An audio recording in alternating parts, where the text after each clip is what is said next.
Hello, I am Lisa Gardner, CEO of OMS Strategic Advisors and host of the Uncompromised podcast, where we have an unwavering commitment to values, beliefs, authenticity, integrity, character that brings heart and care to any organization.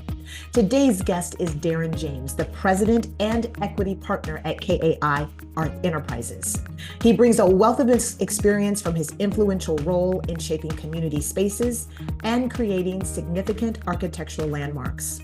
With a passion for projects that catalyze cultural and social transformation, Darren has been a driving force behind impactful developments such as South Oak Cliff High School and the Rebbe Carey Youth Library. His commitment to design excellence has not only been recognized within communities he has touched, but also by his peers, exemplified by his elevation to the American Institute of Architects College of Fellows. In this episode, Darren will share his strategic vision for KAI Enterprises, national growth, and his dedication to equitable practice in architecture. We'll explore his journey of leadership and his involvement with Fair Park, where his advocacy for community inclusivity is redefining public spaces in Dallas. His recent appointment as chairman of the Texas Board of Architectural Examiners by Governor Greg Abbott marks another milestone in a career dedicated to service and mentorship. Welcome, Darren. First of all, I want to say congratulations are in order. Texas Governor Greg Abbott appointing the best and the brightest.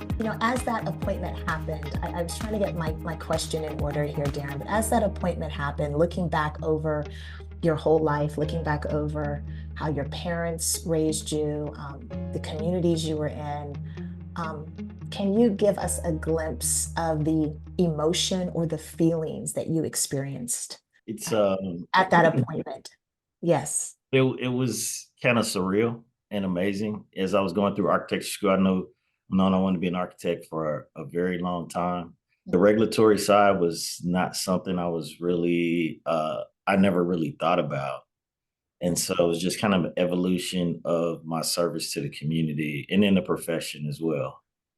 And then when I got the nod, I'd been asked previously if I was interested, if certain things happened, would I take the position? And then when the appointments office called to verify and ask me a few interview questions, I was wholeheartedly all the way through. I was like, yes, I would accept the position. And so when it finally came through, it was just kind of a moment of elation, but also recognition that we were in a transition period and there was going to be a lot of work. So recognizing that I don't shy away from work and I don't shy away from transitions and kind of, recrafting and taking, caring for things that have been around for generations and helping them get to the next level. So I was, all of those emotions kind of bottled up, kind of moved through, and speaking back to like my parents and grandparents, thinking about all of the things that they poured into me about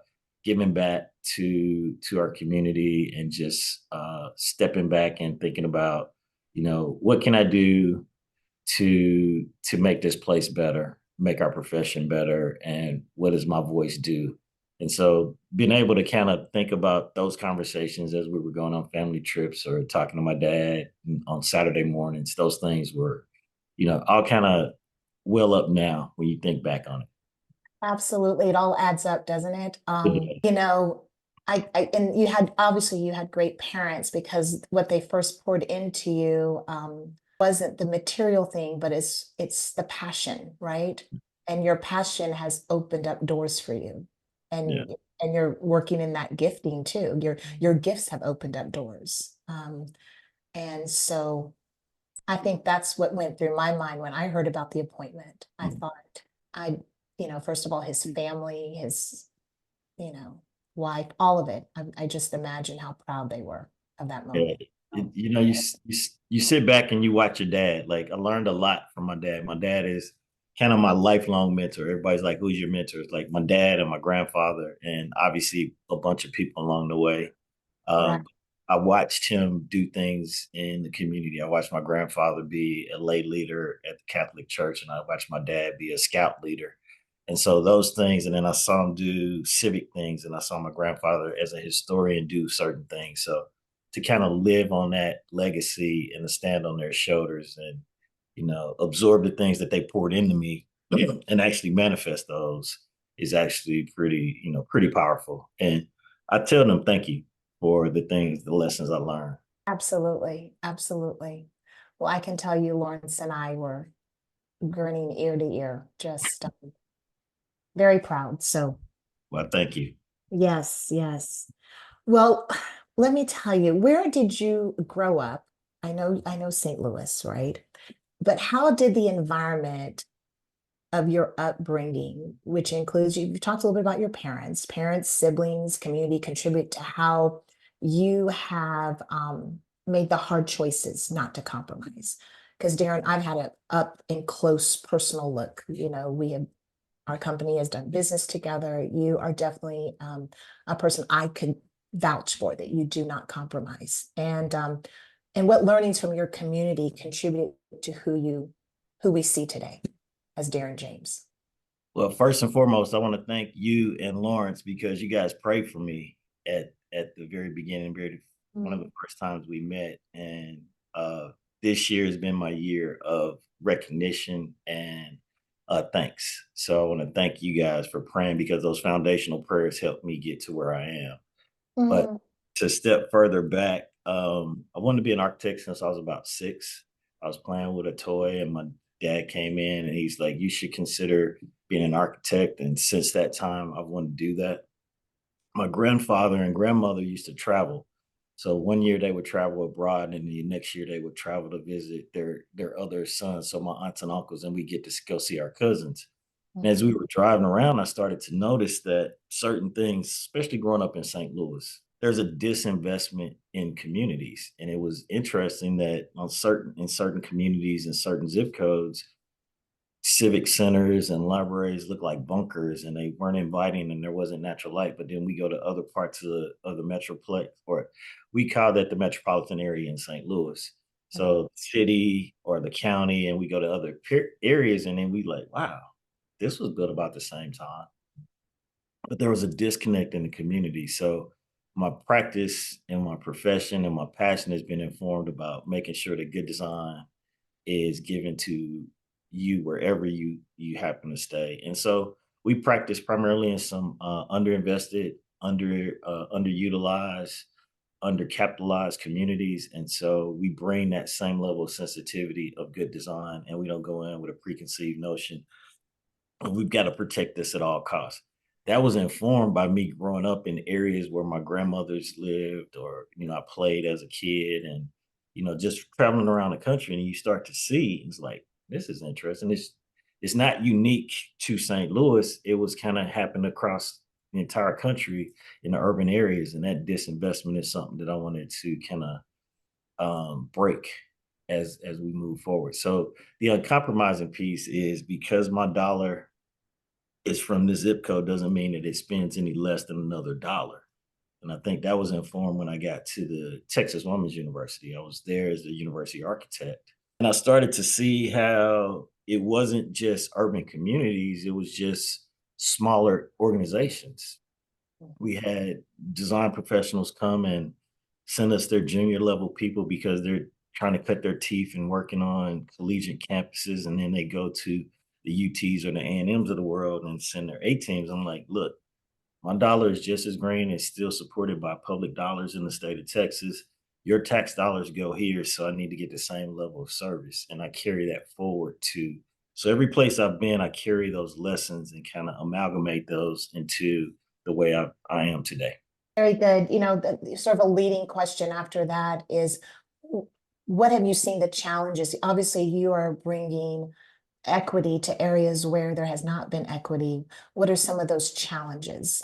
Of course, I think you and I know the answers, but just so our listeners understand, educate our listeners on some of the challenges you've seen, some of the barriers and resistance that maybe you have witnessed, and how you've overcome that. So the biggest challenge is a lack of trust, specifically from the residents of those communities, business owners, stakeholders, because they've seen a series of uh, unintended consequences, but some outright lies. And those lies have led them to believe in a promise that they got 30 years ago, 40 years ago, 15 years ago. And so when you walk in and say, hey, we want to do something, like we've been there, we've done that, we've seen this dance before, and you're just the next iteration of what I've already dealt with. And so you have to build trust. Yeah. Excuse me. And then you also have to make sure that while you're building that trust, is that you recognize that some of the pain and the anger and the passion that you hear from the residents and the parents and the students is not based on you. It's based on the fact that those life circumstances have put them in a situation where they feel that they don't have a voice. So the way we've overcome that is be authentic listeners. And we don't go in saying we can solve all of your issues. And just because I've worked in another community that may appear like yours, it's not your community. I don't know what your issues are.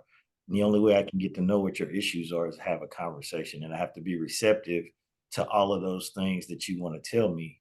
And sometimes it's going to be loud, sometimes it's going to be brash, and sometimes it's going to be right in your face. Try to teach my team to be receptive. The other thing is architects are great at being creative and providing solutions. But the problem is you can't go in thinking that you're going to solve or create a solution based on a half hour conversation. Some of these conversations are multi-day before you actually put pen to paper, because it can be half baked and it doesn't really get to the root cause. The flip side of that is, and building that trust in the communities I've seen, and I've worked across some communities in New Orleans and East St. Louis and Galveston and Houston and here and Memphis. Um, those the communities that have been disinvested and disenfranchised tend to not give you everything that they want up front, because they want to test you to see if what you're really saying is going to really happen.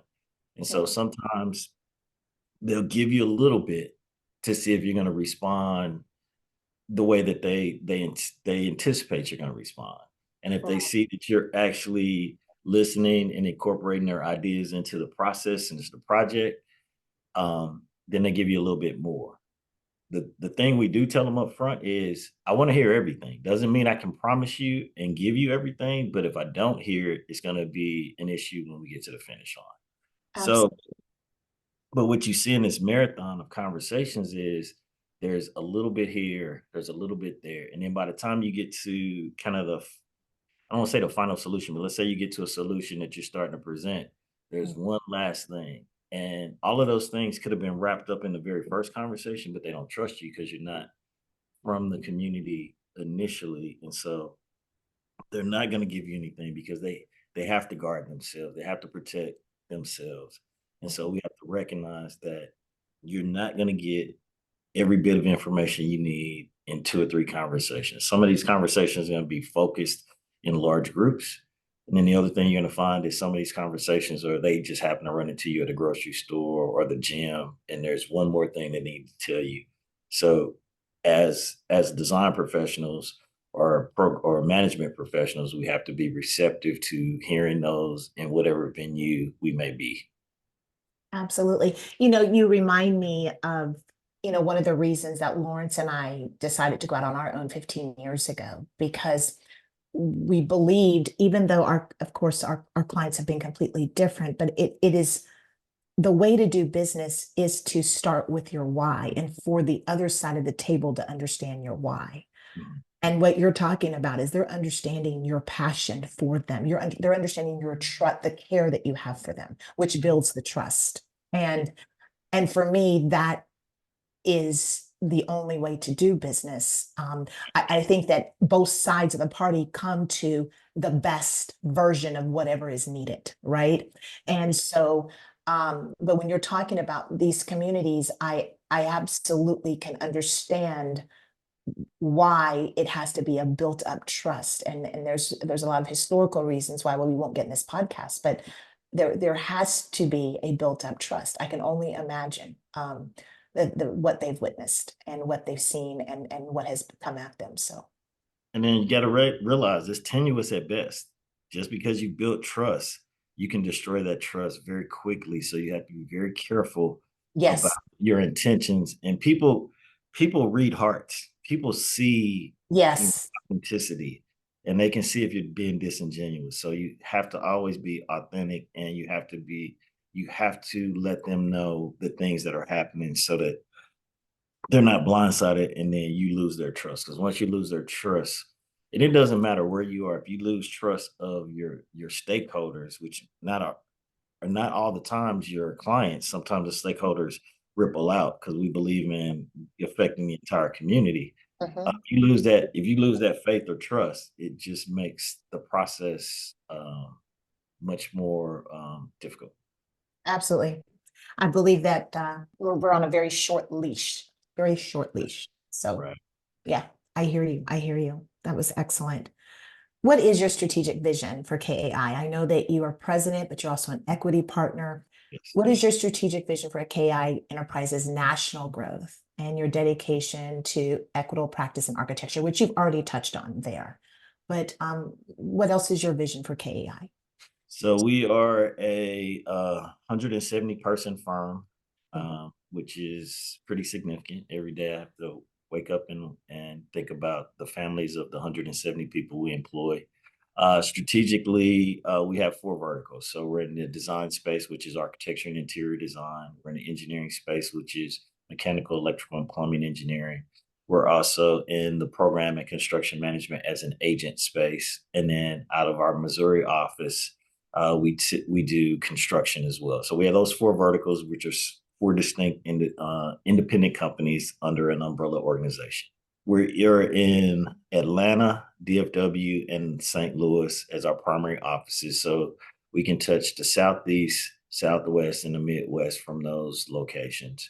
And our intent is to provide um, great design transformatively in communities that we serve. So our core vision is transforming communities through integrated design and construction excellence. And what we mean by that is just because we put a physical edifice in a community, it's not so much the manifestation of that as an architect or the architecture of it, is how does that make the lives of the people that utilize that facility better and stronger. Think about the South Dallas Government Center, which I think we worked on with you guys. Mhm. um, that has turned the time or reduced the amount of time that it takes for residents in that community to get licenses, to pay taxes, to just service and get services from South Dallas in the South Dallas area. That's transformative to us. So strategically, we're not growing for growth's sake. We're growing to serve our clients and to have these authentic conversations and make sure that people recognize that there is a different way to go into underinvested, underutilized areas and provide great architecture that makes the lives of those residents, the legacy residents, better. Our intent is not always displacement, but to provide people the opportunity to vote economically, either by staying and continuing to invest in those communities because the services and the facilities are that much stronger, or that they recognize that they have other opportunities, but voluntarily as opposed to involuntarily. Yeah. So strategically, we've got a growth pattern. I have in the Dallas market, I have about 60 employees, and the rest are balanced.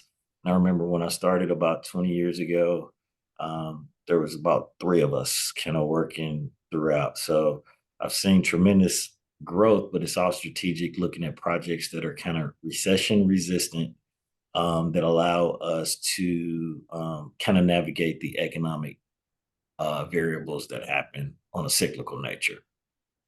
Absolutely. Absolutely.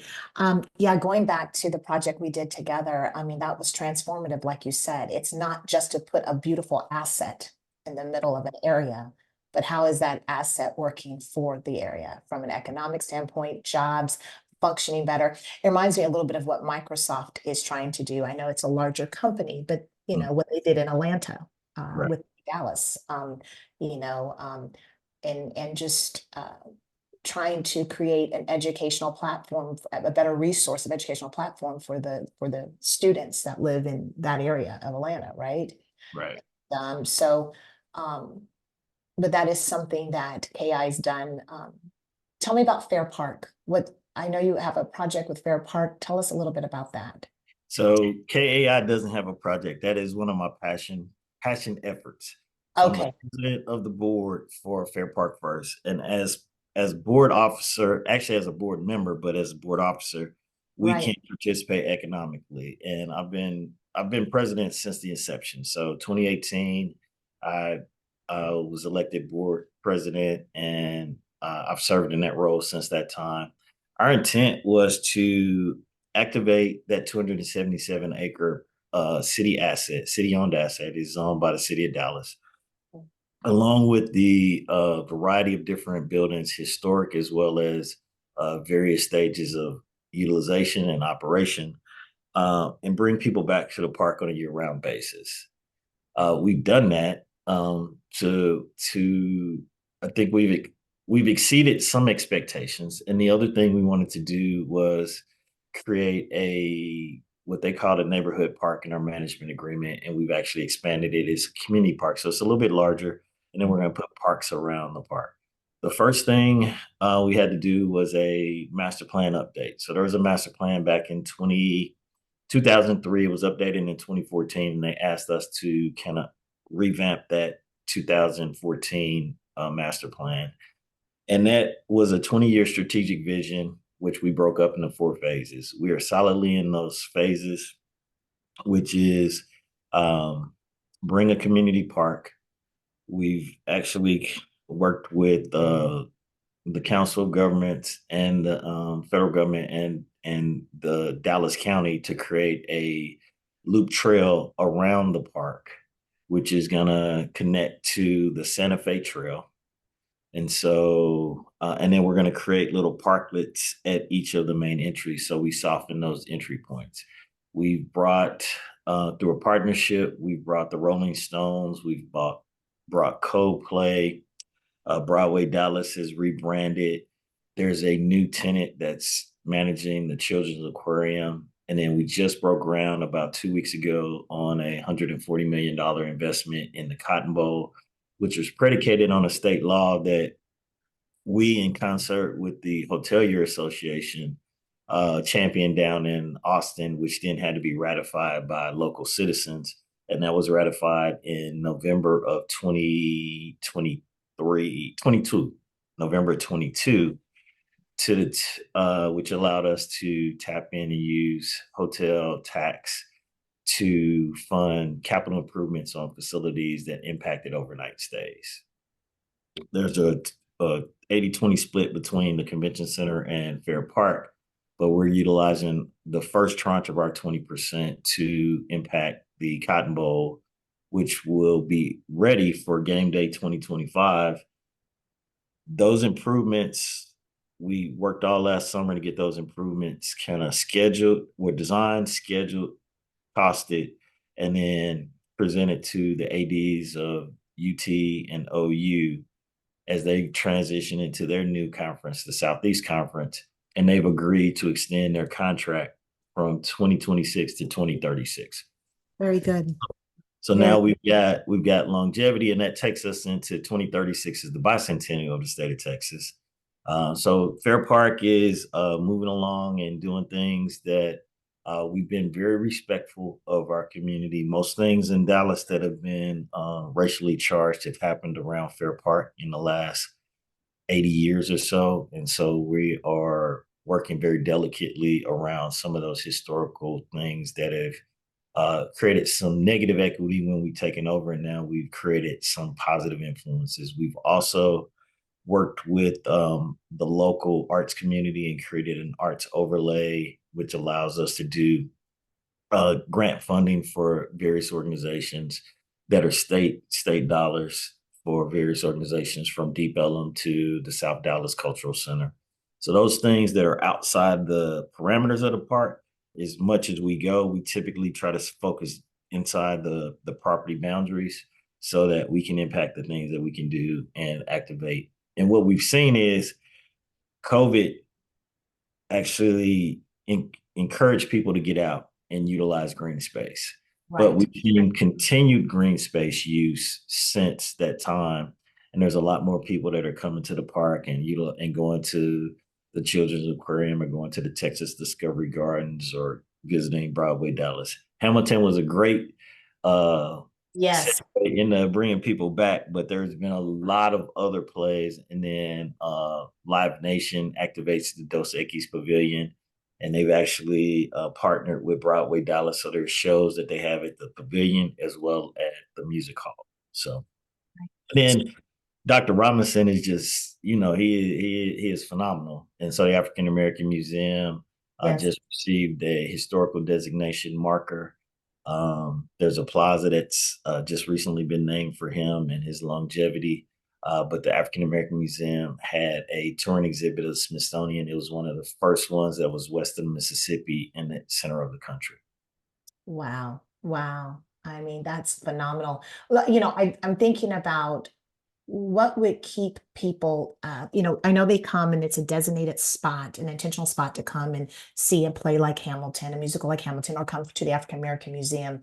Are there other development ideas that are being talked about to build around that area, to sort of make that a destination place beyond the musicals, beyond the shows or the games or that kind of thing? Yeah, so we've been very I've kept my organization very intentional inside the boundaries because of some historical things that have happened around property acquisitions and eminent domain. And one of the first questions we heard at the very beginning was, "Are you going to take our homes with this new organization and leadership?" And we're like, "No." Two things: we never had any intention of doing it, but there's also a city ordinance that doesn't allow Fair Park's boundaries to increase. And so we were great with that. But what we have seen is, because of the renewed investment and stable leadership at Fair Park, that property owners and speculators and developers are starting to leverage some of the properties that they were planning to do, they've been sitting on, so to speak. There are 3 or 4 residential towers that are going up in Exposition Park now. So as Deep Ellum kind of fills out. So you're in a development space. So if you look, let's say you fly over the city of Dallas and it looks like a clock. Mhm. The last quadrant that hasn't really been developed is from 3 to 6. And that's basically from 30 to 175. That quadrant is kind of underdeveloped from a commercial development standpoint. Mhm. Now, that leads to another series of issues of gentrification, displacement. So we're working with other organizations, the the Southern Gateway Deck Park, as well as Trinity, the Harold Simmons Park at Trinity Park Conservancy, to look at ways to mitigate tax implications for legacy residents, because we recognize that commercial development is now coming. What we're starting to see is those 5 residential towers are happening now. They've broken ground. We're starting to see an investment in Mill City. And so Fair Park is the catalyst for what can happen in South Dallas. But we're very respectful of making sure that we, as the lead organization at Fair Park, is hiring locally. We've engaged the schools, so we have 20 interns every year from Lincoln and Madison high schools, and they're getting real experience. They're not out cutting grass. I just want you to know that they're Right, actually right. they're working in venue management. They're talking about event management. They're working at Excellent. it. So they're working in office environments that are opening their eyes to other career opportunities that they may or may not have known were available. Most people have gone to a concert or gone to a sporting event, but they don't know what it takes to put them on. These students Absolutely. are actually getting practical experience in what it takes to manage the parking and influx and outflux. They're also looking at, what does it take in preparation of communication and things like that. So we've got people spread across marketing and finance and other aspects of venue management that may spark some interest in things they want to do in the future. So I say all that to say there are other external forces that are starting to develop around the park. Yes. We're doing our best to make sure that we engage the legacy residents and organizations around so that they participate. And we've encouraged Councilman Bazadua to continue to engage the community. So when things are happening at the park, he's well aware of what's happening so that he can get his constituents on top of those. I think that again, you're stating a prime example of how Fair Park and the developments you have done with Fair Park are working more than just being an asset. I mean, Right. you're affecting internships. They're being exposed educationally of different professions, including your own, as well as your team and all the different intricacies of what it takes, along with what it takes, like you said, to put a concert actually on. What are the different intricacies of that? So, it's amazing when you put your heart into a community, what can come out of it, Right. what truly can come out of it. Yes. I believe that. And so I truly believe that. Mhm. It's true. It's a way to even look at business. I know that I have a son interested in business now, and we're starting with educating him about the Okay. communities and how you want to serve them. How do you want to make change? How do you want to, if you're interested in private equity, are you interested in the business owner who's worked from the ground up for 20 years? And how do you resell their business to a larger conglomerate and allow them to grow and still be a part? I mean, how do you change and affect the trajectory of a culture, a community, socioeconomically, as well as intellectually? All of it goes together, right? So it's the way to think now. And I think the new generation thinks that way. I think they have to have a cause behind everything that they're doing. Um, I have a daughter who thinks about that first and then thinks about what she wants to do for a living, right? Right. So like she will enjoy this interview immensely. But So why? I look Yes. at that as well, the succession planning and how do you build businesses for transition to the next generation and things like Yes. that. Yes. That becomes why I can get out of bed a lot easier, especially in my older age. So absolutely. Absolutely. Why do you think there has been, why do you think that those that have the influence and the leadership to initiate change, but sometimes they choose not to? This is a question I've asked almost in every interview Mhm. in hopes that we're getting people to think, right? Those who choose to listen, right? Those that are able to initiate change, why do you think they're hesitant? Why do you think they don't? Um, There's probably I can think of 3 or 4 different things. I'll touch on a couple of them. Of some of it is the perception of how tenuous your current position is, and if you speak out, does that erode your position? The next thing I can think of is, um, and I've seen it throughout. I've been in this career almost 30 years, but I've seen it across the country, and it's not unique to one specific area. It's I had to do certain things to become successful. Why should I open the door for somebody else? I'm not of that mindset. The and then some people just want to be the only person in the room and not have to share. Those are probably the top 3 that I've seen that don't speak to specificity, but speak to kind of generalities of things I've seen in the past of why I've seen people not open doors. mhm. And I think and so when you stated those reasons, the first thing that came to me was not understanding, I can't help but to speak from a Christian standpoint, but there's always enough room for everyone, right? Correct. That's the way God designed it, right? Mhm. That, we're lifting as we're climbing. I know that's sort of a cliche term, but it's true and it's very biblical, right? And at the same time, not trusting the process of how to do that, right? Um, and not understanding that unity and collaboration is what pushes everything forward, right? So I think you go back and if you just look at society, without the without the biblical foundation, and you look at it's always about hoarding, not it is about hoarding resources, but it's about protecting resources. Mhm. If this is what you see, then that's mine and that's what I can protect. If Right. I open this, not that there's going to be excess based on the biblical foundations or there's going to be enough for everyone, this is what I can see, so I need to protect this, and I can't open the door because if I open the door, there may not be enough for me, or there may be that others may not think there's enough for me, so I may have to push one out or the other out. Yes. Yes. Good point. Good point. Any way you look at it, the thinking is it's not accurate. It's But not accurate, right? I think the biggest way to change that kind of thinking is when I look at people like you, Darren, and what you're doing, and even the previous questions you answered, is for people to see what happens when you are the opposite of that.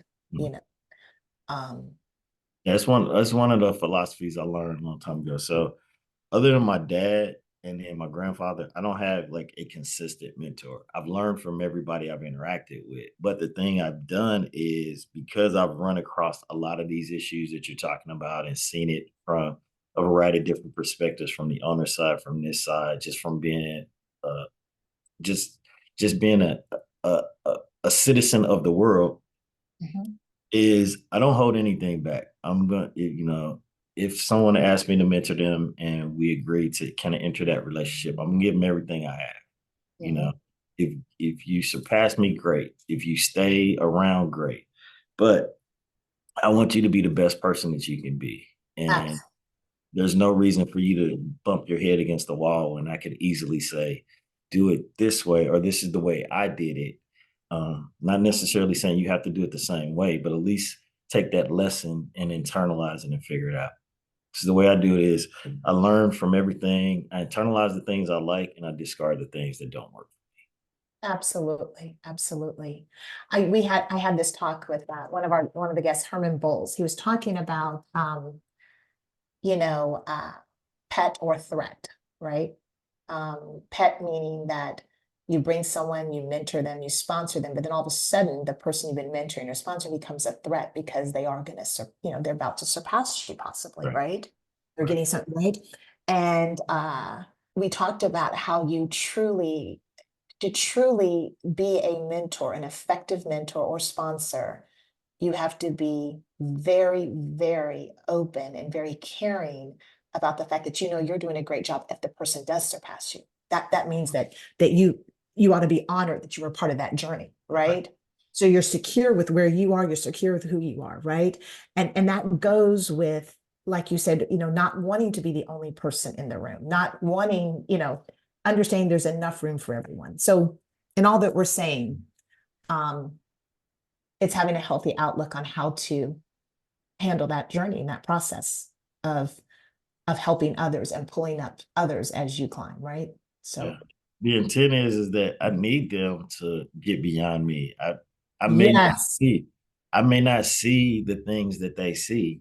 And so I'm just gonna give them a lesson so that they can navigate. And uh, I'll be happy in their success. What's for me is for me. that's right. That's right. That's right. That's right.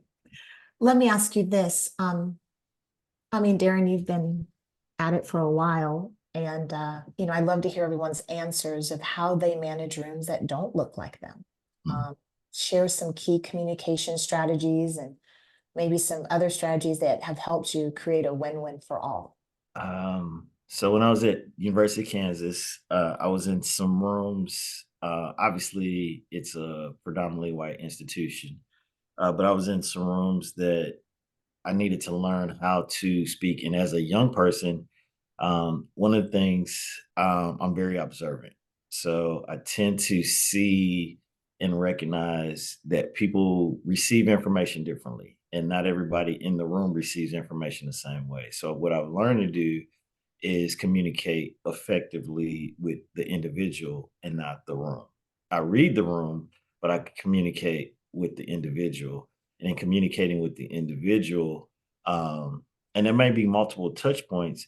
Data is the same, but it's just I deliver it slightly differently depending on who's specifically receiving it, and that's served me really well throughout my career.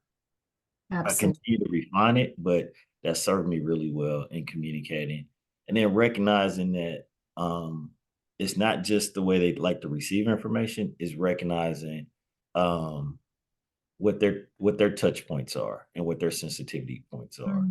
and trying to solve for that, or at least address those issues to where you can walk out and say, okay, these are things that we still need to work on, but let's work on it from the perspective of what you need to feel comfortable moving. I think your answer has been very unique compared to even my other guests because you said you focus on the individual. So what you're saying is it's finding the key people in the room, focus on the individual relationship, right? Right. And then from that standpoint, the room opens up. The room begins to open up even further, right? It Yeah, does. more broad. Yes. Okay. And then sometimes the person that's speaking the loudest in the room is not the one that's really controlling the room. And it's not the keeper. Exactly. You can find that out if you start to look at them individually.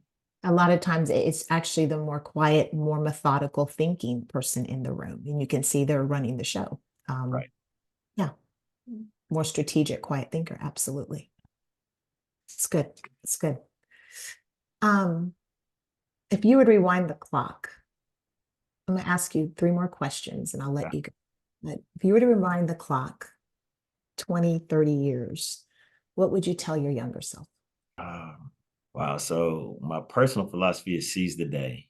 And that's been that way probably since I don't say maybe I was in St. Louis after I graduated for about 8 years. So probably midway through. Mhm. Um, so going back 20 years. So 20 years ago is when I moved here. I've been here 22 years. So I'll say 20 years ago I got to Texas. Okay. Um,